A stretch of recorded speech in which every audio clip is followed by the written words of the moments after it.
talk about that work that's been done since 1988. This is sort of the poster child for Kartchner Caverns, the cave Myotis. Myotis velifer, but as you'll hear further through the talk, that there are many other species that are using the surface but may not be using the cave itself. This will play an important part of my talk. This is the metal cabin tank at the southwest corner of the park. And bats come in at nightly in the summer and get drinks of water. And this enables us to miss net the bats and not disturb the bats anywhere near the cave, so that they might feel threatened if we move into the cave. So this work would never have been done so thoroughly without my partner, Dr. Ronnie Sidner. She died in a car accident in August of 2014. She was an experienced mammologist specializing in bats. She was an ecologist, she was a strong educator, and she pursued conservation on many mammals.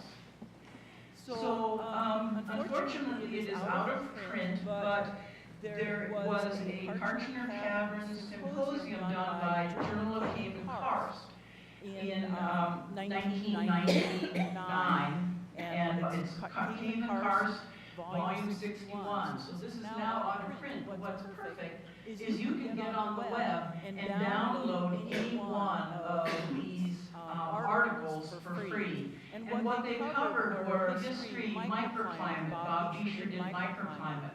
Chuck Graff did hydrology. We had specialists come in from all over the U.S. to conduct these studies. We had a specialist at the U of A, Holland, the invertebrates, and of course the bats. And I'm going to talk today about the bat study at Kartchner Caverns. So what we tried to do is not go into the cave when the bats were present. We tried to glean as much information as we could without disturbing bats. So we would go in the winter and look for bone material. Some of the material we found, this is a bat skeleton, were of neonates or baby bats. And you can determine it from size, but also they have little curved milk teeth. And so by looking at this bone material, we could also determine it was a maternity colony. So this was being conducted again, 88, 89. We also mapped guano piles. There are a lot of guano piles in the big room. There is not just one under where the bats give birth and rear their young. There are a lot of smaller guano piles around the room. So we would map those, and it became clear that the bats would come in the spring and roost in over different piles, and unclear to know is it in groups, what was going on, but they would move around. But just before they gave birth, they'd move into this high ceiling dome to give birth, and by packing into this highest point, they elevated the temperature of that dome a degree or two, which ensured the survival of their pups. So that's the warmest dome in the big room. And here Ronnie and I, when we were much younger, conducting emergence counts. So we're sitting in the sinkhole, and with our backs against the wall in the dark, and as the bats come out, you could see them illuminated, backlit by the twilight. And so you would count. This was before Sony 9-shot cameras, so we were doing it pretty low tech at that point. So we assisted with the invertebrate study, and what's interesting is in these guano piles, there's a whole ecosystem of invertebrates. Once the bats come back and power up the bacteria and the fungi into that guano pile, because it goes dormant when the bats are not there in the winter, a lot of mites come out of resting form, and there are these little mites that look like cattle, and they go along and they feed on the fungi. And then there are predatory mites that come along and feed on the guano mites that are feeding on fungi. And so it's an entire ecosystem. Sarah showed a picture of a spider. The spiders are important because they're fungus gnats that emerge, and the spiders make this little web and catch fungus gnats. So it's an entire ecosystem of invertebrates in the cave. We had the old guano piles dated by Dr. Owen Davis at the University of Arizona, and they're over 40,000 years old. So in the back of the cave, there were cave Myotis, because this bone material says it's cave Myotis. That was 40,000, they were there 40,000 years ago. We also conducted a very short light tagging project where we would capture the cave Myotis at the netting and put teeny little xylem sticks on them. And then everybody would get around surrounding hills with binoculars.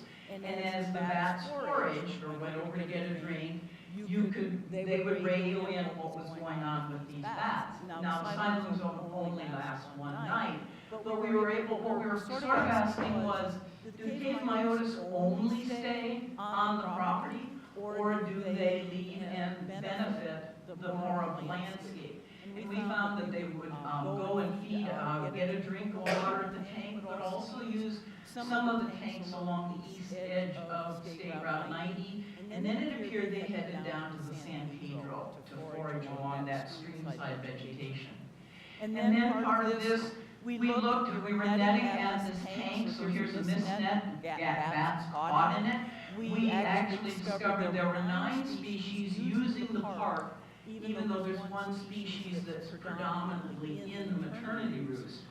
So what we found, though, is the Townsend's big-eared bat also uses the front 1 or 2 rooms of the cave, and we find Mexican long-tongue using the first 1 or 2 rooms of the cave. But otherwise, all of these species are foraging on the land, park, and getting drinks of water at the tank. So then Ronnie and I conducted, or got some funding from Arizona Game and Fish to build an ultrasonic call library for the park, for Kartchner Caverns State Park. And what we would do is, again, go out to the tank, mist net bats. We would get a big brown in the hand, it was a male, we'd get all the standard measurements, and then we would release it over 2 recording devices. One that captures the high frequency in time expansion, and another detector that does zero crossing or frequency division. And what we were doing is we were building a library for the park so that when they go out later and record calls and take it back to the office, those are unknowns. But then you can compare them to the knowns. That's what a big brown call looks like. That's what a Western Canyon call looks like. So they had a library that they could then compare the unknowns to. So this is a nice typical cave Myotis call. It starts at about 90 kilohertz, dives down very rapidly to about 40. The red is where the most energy of the bat call is, and for the cave Myotis, it is typically around 44 to 46 kilohertz. So this went into the library as a typical cave Myotis call. So here's some characteristic calls for different species. Again, the cave Myotis. But when you look at the little Western Canyon bat, it starts high and dives down, and then has this little hook on the end. I always call it a hockey stick. You know, you essentially have that little hook on the end, and that's very characteristic at that frequency of about 46 to 48 kilohertz. Big browns, the Ptesicus fuscus and the pallid bat can be very hard to tell apart. Fortunately, these guys tend to be more regular in their calls, but they can be confused. And so sometimes you have to put it, the unknown call that you're struggling with, you have to put it in, well, it's one of these 2. But it still allows someone taking unknowns to at least take it down from the 20 species it could be. Okay, so this was time expansion. So this is post, this is sort of like the magic box. There's someone who writes these algorithms, and I use the bat detector as a tool. Bat flies across, it shouts in, and then I'm looking at these. But there's a really smart person who is writing the algorithms so that we can see these. So this is time expansion. And then when you look at zero crossing, This is a cave Myotis, so again, it's dropping down, it's ending in the 40s. Here, remember I said that's a little hockey stick? Well, with the zero crossing, you don't always get the stick, but you get the little angle. So you often just get this with zero crossing, but it's very distinctive for being a Western Canyon bat. And then pallet bat and big brown. So we offer them both forms of library calls for them to take unknowns to. So then part of that report was to go through the species and give them the information that helps them distinguish. So when you look at this call, duration is important, and the maximum energy, where the bat's putting the most energy into the call. Again, with zero crossing, they use a little bit different parameters, but again, it's duration and characteristic frequency. So this is what we provided to Game and Fish and to Kartchner Caverns. So what we were also interested in is conducting a demographic study, looking particularly at the cave Myotis, because the cave Myotis come out of the maternity area and go through a very small window. They fly through a window probably like this. And when you look at pit tag technology, if you can put an antenna, when the bat flies over that antenna, it isn't like, you can't do a pit tag study at Carlsbad Caverns because you can't get close enough to the antenna. But Kartchner spoke, let's try this. But that technology was further along. So in 1988, 89, what we had were other mechanisms. So bats are long-lived, surprisingly long-lived for the body size. So if you do a regression of small mammals and large mammals, small to large, the larger animals are much more long-lived than smaller mammals. So mice, up to whales, elephants. But bats fall off this regression. So even though they're small, they have long lifespans. So 20, 30 years, you can sometimes expect bats to live. Some with mortality, with predation, you're getting a shorter lifespan, but they're surprisingly long lives. So that speaks to looking at demographics. Ronnie had also done her doctorate and master's on pallets and big grounds and in maternity colonies, and she had found that females are incredibly loyal to maternity colonies. The female comes back, her daughter comes back. Later, her granddaughter comes back, her great-granddaughter, and down the line. So they're very loyal, and if they're that loyal, then you can start looking at returns. And the old way of doing this was, well, you could look at age of, say, adults. You get some adults and they come back, and you can follow them. And what we were asking were, do only females come back to Kartchner Caverns, or do male cave Myotis return? So that was the question. And were they loyal over multiple years? That gave us, if they were loyal, we could look at survivorship and also lifespan. So the first thing, the technology that was available in the early part of the baseline studies was banding. Now there's sort of a moratorium on banding right now, because if you don't it's a little metal band that you put on the bat's wrist. You have to be careful, because when it opens its wing and unfurls its fingers, you don't want to have restricted that ability. You also don't want to put it on so it moves around and causes ulcers. And so if you don't put a band on properly, you can cause mortality. So right now, there is a bit of a moratorium, but back then, Ronnie had banded 1,000 animals. And so she banded 133 cave Myotis, and here's a little girl that was an adult female banded on the 3rd of June in 1989 at the cattle tank. And we continued netting. And the only recapture we got was of this band the 17th of August, 1991. So 3 years later, we successfully caught the same animal and knew that that animal was still using the park. We didn't do it at the cave, so we didn't know if she was actually using the cave. Unfortunately, recapture rates for bands is very, very low. Bat biologists will tell you that, they'll ban, back east they banned 1,000 animals and either never got a return or got very few returns. So this was not particularly the way we wanted to go.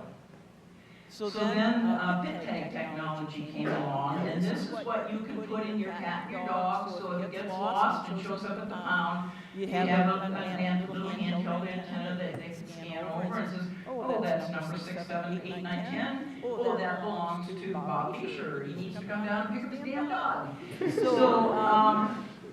But this opened the possibility that we could then identify individual bats and not have this whole issue of never recapturing them, even if they were using the park. So the pit tags are about 10 millimeters.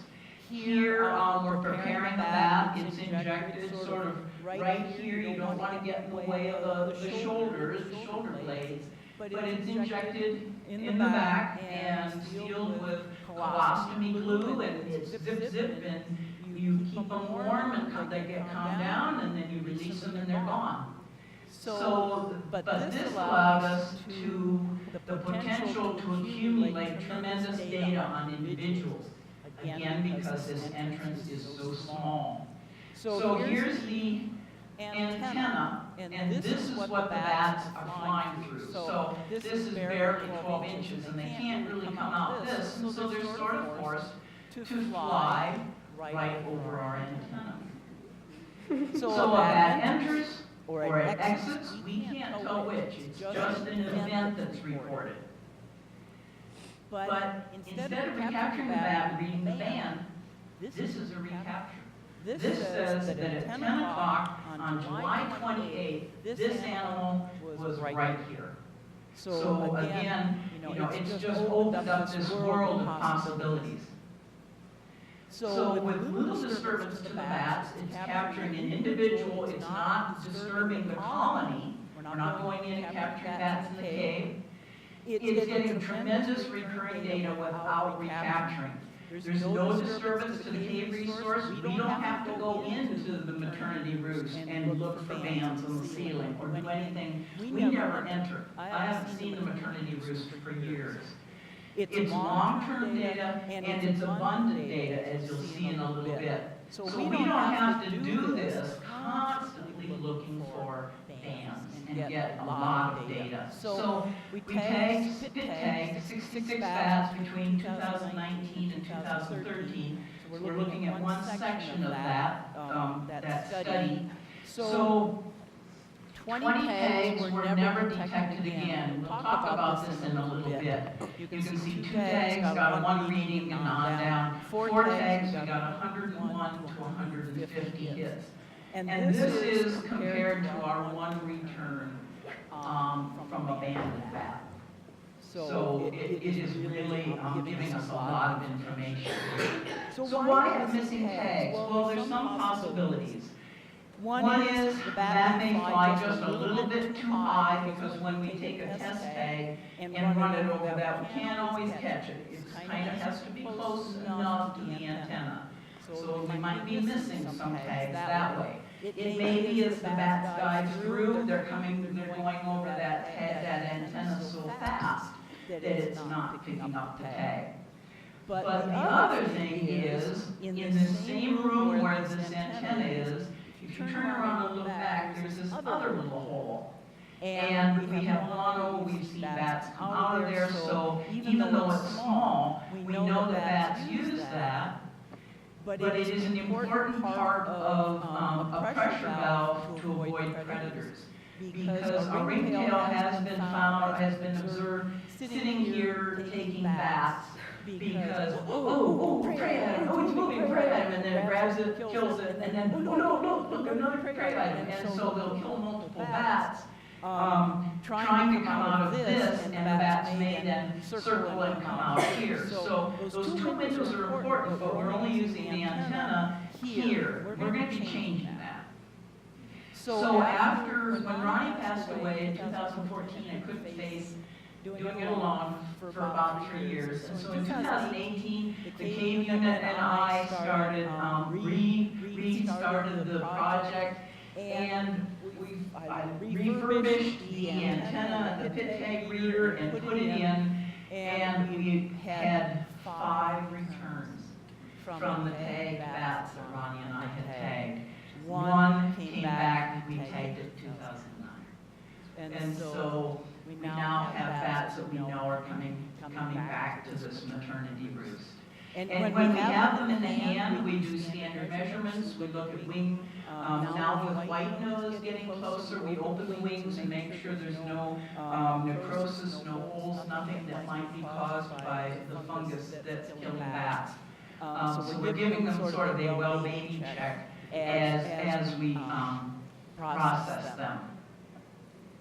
So in 2018, we downloaded the pit tag reader 6 times, and we got a total of 490 events. So that's the bats that are tagged, flying either in or out at 490 times. We lost power for a couple of weeks, so we have a little bit of gap in the data there because it runs off power. The antenna and reader run off power. We missed netted at the tank 3 times. We did it before the bats, when the bats start getting here at the end of April. They're in few numbers, so it's hard to catch them. Then they start getting a little pregnant, and so we don't want to disturb pregnant and early lactating females. So we stop for a little bit, but then we want to do more mist netting in August because young are flying. You can tell juveniles from looking at their finger bones and seeing that they're not totally fused yet. So we can tell this little guy was born this year, and so you know an exact age of that animal as it returns down the road. We captured 35 bats, 7 species, 13 cave Myotis, and we tagged 12. One female looked a little pregnant. We decided just to let her go. And that included adults and subadults. So if we look at tagged recaptures, these are the animals that crossed the antenna at some point in the season. And when you look at, the ones that came from another year, so this was tagged in 2013, a female. She arrived June 10th, right before they give birth, and she didn't leave until the 23rd of August when her pup would have been flying. The same is true for the one from 2009. She was an adult lactating female, so she would have been an adult even in 2009. She came in June and left in August. You start seeing these same patterns. So if we look at an individual bat, say number 361. So she was first tagged 2013. She was nulliparous, which means there was no evidence that she'd ever given birth. She had very sharp teeth, needle teeth.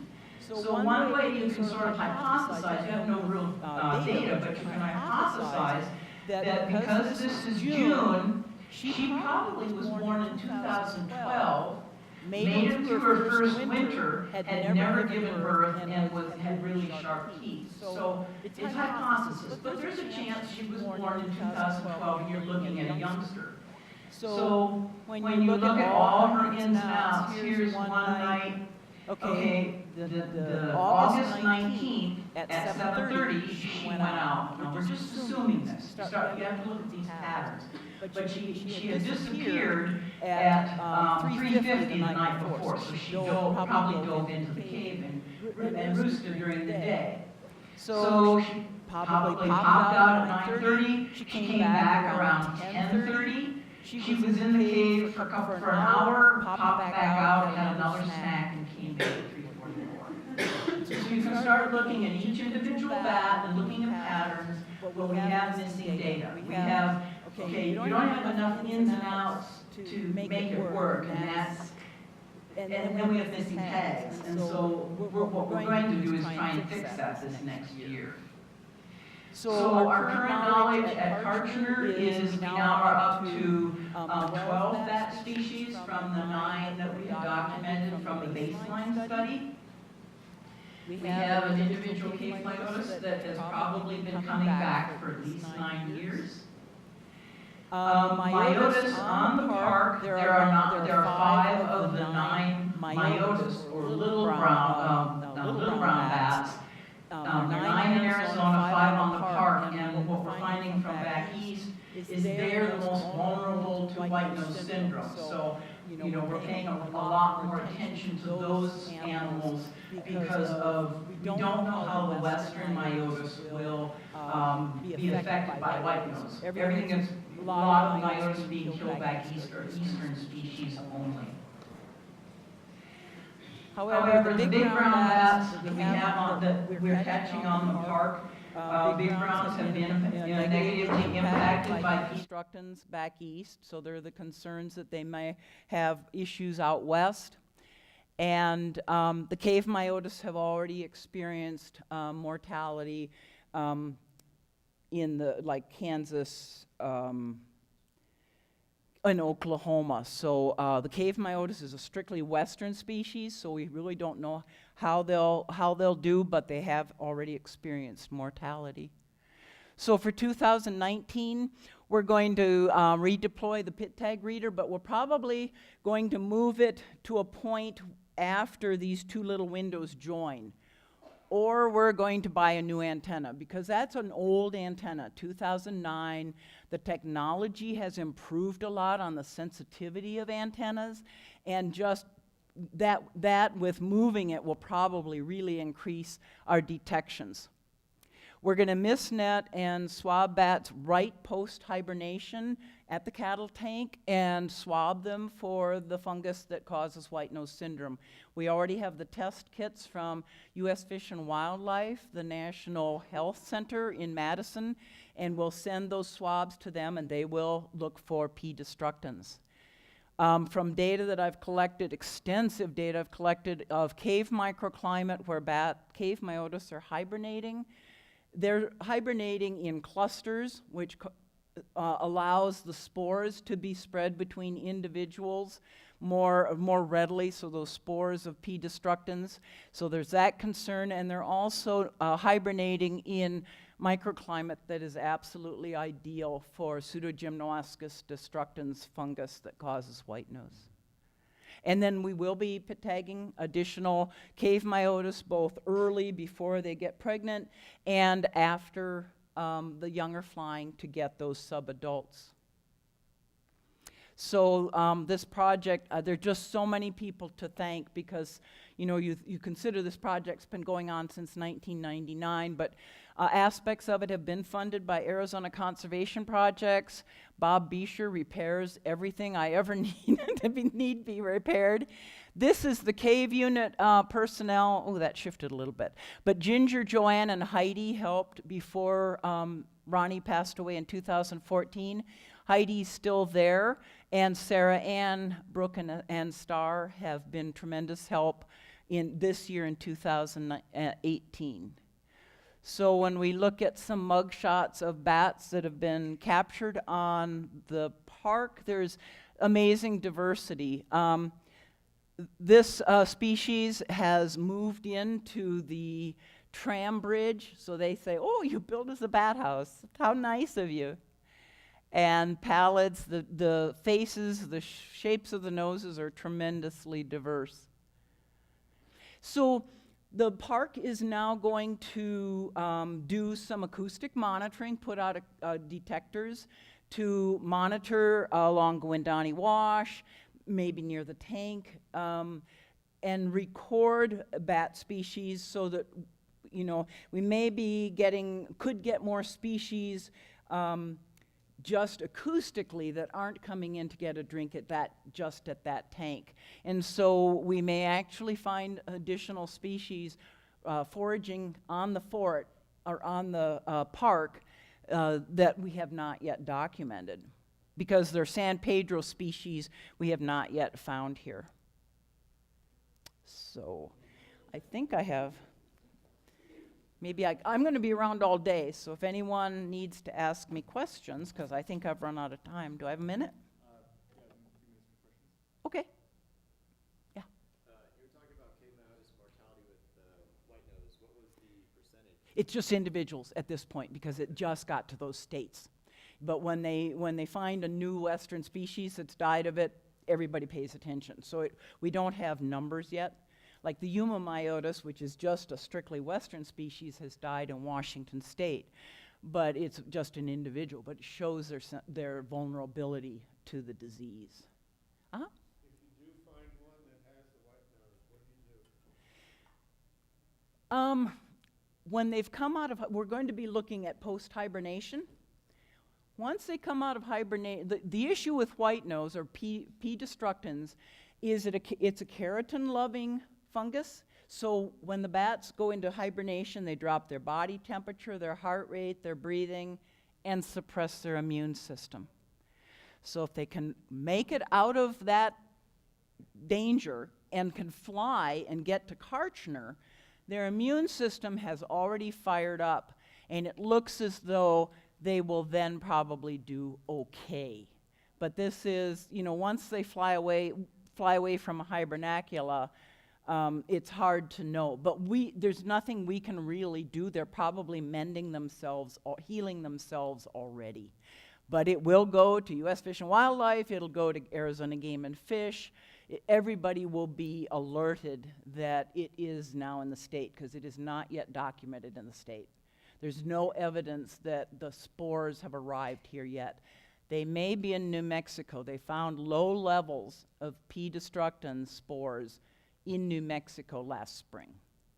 So our antennae are up, looking, because it probably will get into a hibernaculum that we might not even know about. And then we'll start seeing the bats with some damage on their wings immediately post-hibernation at sites where we're netting. What do you do with them when you do find them at that stage? Weigh them. If you net them, what do you do with that? Weigh them, measure them, photograph them. I mean, they should be healing. And if they're out foraging, when you weigh them, you can see if they've what condition they're in. Are they starting to forage? Are they starting to heal? There's nothing really we can do. I mean, nobody has set up any. There are rehab places back east to take animals, but you start taking animals in and the logistics and grants and stuff. So it would depend upon what Kartchner wants to do and what Arizona Game and Fish says we can do, because I'm not allowed just to randomly take bats out of the wild. My permit is very strict in what I can do about taking. I mean, I'm supposed to capture and release. That's my permit says. But I'll be around, or square, or whatever.